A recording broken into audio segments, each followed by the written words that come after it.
101 series clinching Game 6 win over the Warriors. LeBron leading the way, 30 points, 9 rebounds, 9 assists. Oh, flirting with that triple-double. AD chipped in 17 points and 20 boards. The Lakers now advance to the Western Conference Finals for the first time since 2020 when, guess what, deja vu. They also faced off then against the Nuggets. Shannon, what is the biggest reason the Lakers won that series versus the Warriors? I was sitting in my house Friday, just watching. I said, you know what? So I'm feeling pretty good. Yeah. I felt pretty good, Skip. I don't know why. I want you to answer me this, Skip. You can help me out, then I'm going to go. Why would the Golden State Warriors reveal that Andrew Wiggins got fractured cartilage in his... What they think LeBron going to do? What did LeBron do the first day? He said, I'm going to the basket. I'd say. I'm going to bump, I'm going to bang, and see if you want to grind like this. Yep, I agree. I wouldn't have said nothing. Hey, Andrew Wiggins' a game-time decision. With what? Oh, he got a cough. But I'm not going to tell you he got bruised ribs or something in his sternum. I'll buy that. Because what you think LeBron's going to do? LeBron just bumper card him. Skip, I told you he was due. You mentioned it was 18. It's been 18 playoff games since he last broke the 30-point plateau. Yep. He was sensational. He couldn't play, 10 or 14. He did what you want to do. He shot the 3 ball. He didn't shoot a ton of 3. But he took 3. He made 2. That'll work. Boom. Yes. Got to the free throw line. Shot a good percentage there. Yep. He was great in every area. Anthony Davis, man. AD only took, 9 shots? Had 17 points, 20 rebounds. Yep. Austin Reeves was great. Lonnie Walker. Lonnie Walker done found a role. Lonnie Walker ain't going back to the bench. He done took Troy Brown Jr. and Malik Beasley, excuse me. Yeah. He done took their roles. And Austin Reeves, what can I say? Austin Reeves done played himself into a $20 million a year man. Yeah. It's really that simple. That shot, Skip, the shot that he hit right before the half. It was something. I can just imagine. He shot that like he believed he was going to make it, and he swished it. He didn't backboard it. You know why? Because a lot of guys are afraid to shoot that shot because, Skip, it's going to mess up my percentage. That percentage is not very high that ball's going to go in. No. All the reason I don't give a damn. Yeah. I got a 50-50 chance. Guess what? It won't go in if I don't shoot it. Yeah. Shot it, boom, and they didn't look back. Steph was okay, but nobody else could do anything. Clay didn't have it that night. The likelihood of Draymond putting together another game like he had in Game 6, the likelihood of giving Andrew Wiggins status with his ribs, putting together another game like he did Game 6, and for whatever reason, Game 6, Clay never appeared. Steph did what he could, but it was just too much Lakers, Skip. Yeah. They were dominant. Anthony Davis was dominant again. LeBron was LeBron. And the role players, the Austin Reeves, the D-Lo, the Lonnie Walkers, they came in and played extremely well. I was very, very pleased with what I saw. And guess what? They didn't have to go a Game 7. They get an opportunity to get off their feet because they got a daunting task ahead of them. The Nuggets are legit. I'd say they are legit.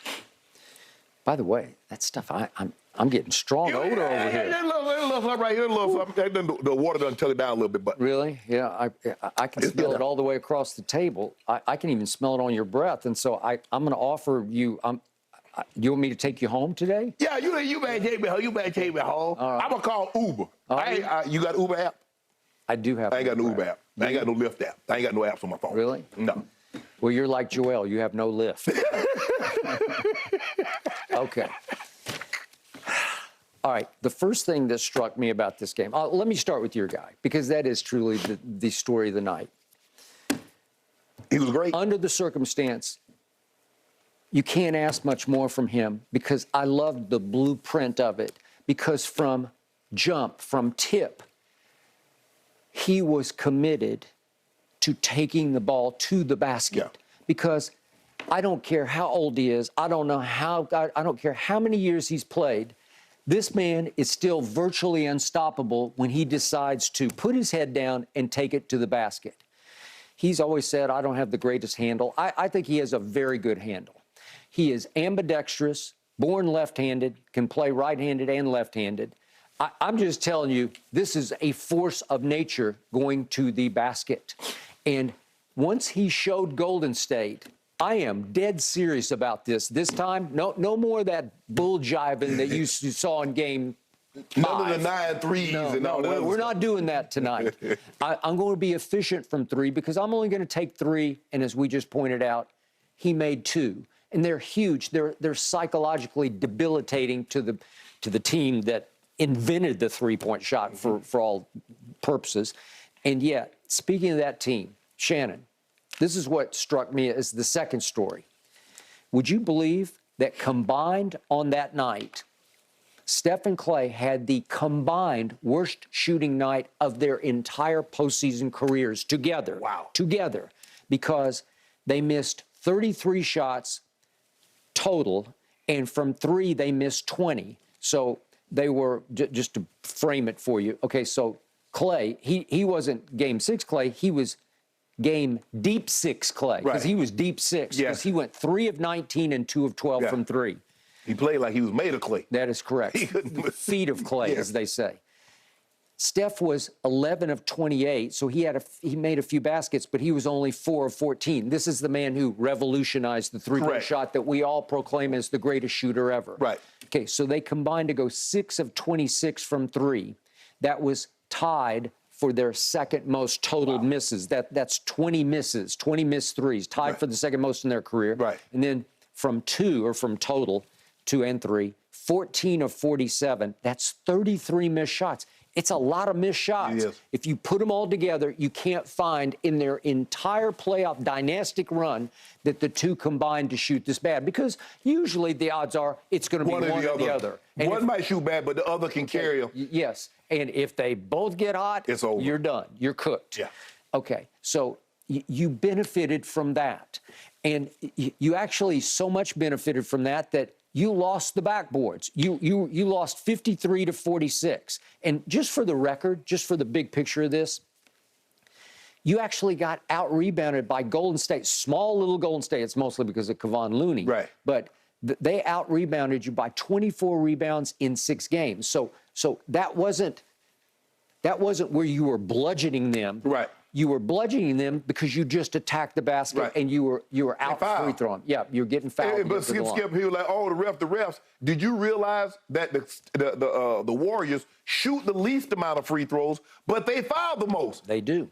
Because they're small, and so when someone's big and play to their size and not play down to their size, that's what they do. They foul and put you on the free throw line. So the magic stat from Friday night was Golden State managed to shoot 14 free throws and make 10, which is not very good. You shot, is this possible, 42 free throws, and you made 31 of 42. It's not a great percent, but you made you shot so many, and you made, it was 31 to 10 at the free throw line. Right. Okay, well, guess what? You're going to win. That's your margin of victory. It is. That's exactly your margin of victory.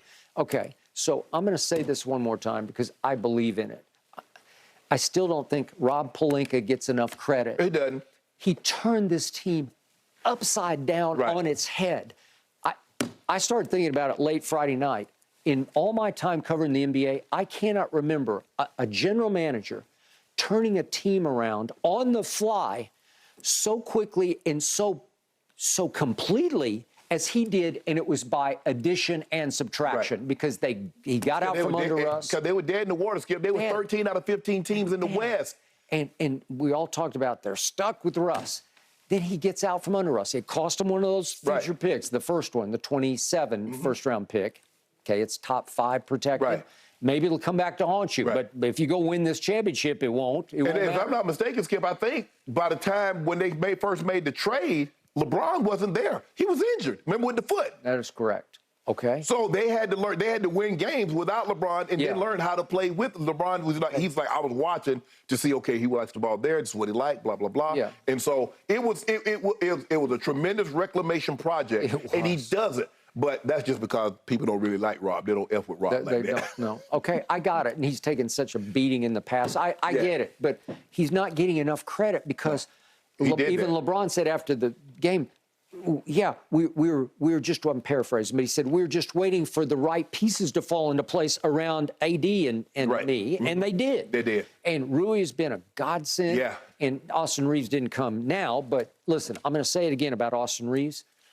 In all my life of watching basketball, I've never seen a guy who was a poor three-point shot. I watched him 2 years at Oklahoma Trust me, I saw none of this. Not this. Right. He was a good college player, but he wasn't anything like this. He'd have been a lottery pick if he'd have played in college like he played right now. He'd have been a lottery pick. Well, he's going to hit the lottery. He is going to hit the lottery. But Skip, one of the best things to happen is that when LeBron was out, he got inserted into the starting lineup. He did. And it gave him confidence. You saw the way 35 points. He had a 28, 27-point game. And it gave him confidence. Because LeBron always had confidence in him. Because you know now, Skip, he handles the ball. LeBron is primarily exclusively off the ball. And LeBron completely, you can just see in his body language, he trusts this kid to make the right play. And this kid will put his head down and attack because he is completely fearless. I'll tell you what he will. He attacked Steph Curry. Anytime he saw Steph Curry, his eyes looked like it was Christmas. Yeah, no, I got you. And he has turned himself into a very good three-point shooter. Yes. I think he shot like 47% in the series. Yeah. Well, he just made 4 out of 5, including the bomb on Friday night. So all of a sudden, this team has come together. And I do remember Snoop was talking about the other day when we had him on, that they have like a college rah-rah attitude to them where everybody's up on the bench. It's the flip side of what I saw from Philadelphia because they got none of this. But you know what, Skip? What did you see Darvin Ham do? What did he do? Game 6, he put Schroeder into the starting lineup. He did. Vando went to the bench. Okay. And I don't know what you thought about this. You thought Schroeder should have been ejected? I don't know. He started it, and then Draymond kind of finished it by sticking the ball. Yeah, come on, man. How you so what I'm supposed to do? Ref, am I supposed to eat the ball? Okay. Just go ahead and take that one on the chin. Because you see the man got the... Okay, I'm old school with this. I would...